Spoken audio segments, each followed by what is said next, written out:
the council's targets are a 15% cut by 2010 of CO2.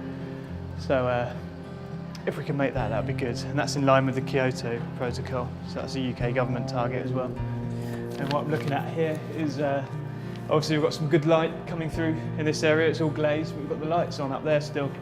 So if we put PIR controls or microwave sensors, they'll turn the lights off when there's nobody using this area, and that will save some power. The recommendations I've made from the survey, there's a number of them. Starts off with energy awareness and good habits. Energy awareness at the site is quite poor. The lights are often on when no one's using rooms. Computers are left on, monitors on standby or on screensaver, which is wasting energy. We can improve that by putting up posters and stickers, changing the screensavers to wasting energy, help. Let's do something about it. Just by turning off the monitors when they're not in use, turning them off for 25% of the time they're on, with a 25 watt load per monitor, we can save about £185 a year. And there's a network program installed that turns the computers off at 9 PM. If we can ensure that's working properly as well, that'll make sure they're not running all night long. And my second recommendation, the lighting's been on a lot. That was the initial problem with the DTI when they came round. They said the lighting's on. To combat that, we would install PIR, that's passive infrared occupancy controls. Also daylight controls, so when the daylight levels are sufficient in the rooms, they'll turn the lights off automatically, so you're not having the lights on when there's sunlight streaming in. Based on a 25% off time, we can save approximately £425 a year, that's 4,000 kilowatt hours of electricity a year. Good practice guides we have from the government may suggest we could be as high as 50% off time. So there's potential for some big savings there. My next recommendation is for the heating and cooling system and controls. We have the Mitsubishi fan electric units up in the ceilings in each room, and they're all over the place basically. They're heating when they should be cooling, cooling when they should be heating, they're running when they're not needed. The set points of the system, that's the control. So imagine a thermostat. It should be set to about 19 degrees centigrade, which is optimum for energy save versus comfortable heating temperatures. Some of them are up to 20, 24 degrees.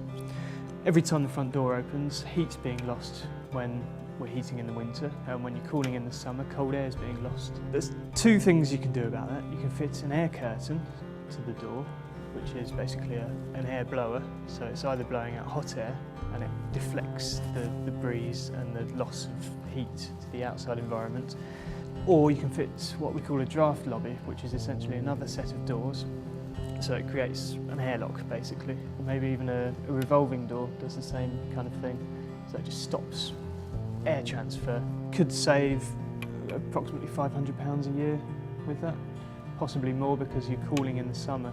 You normally base these calculations on just heating in the winter. We talked about renewable energy.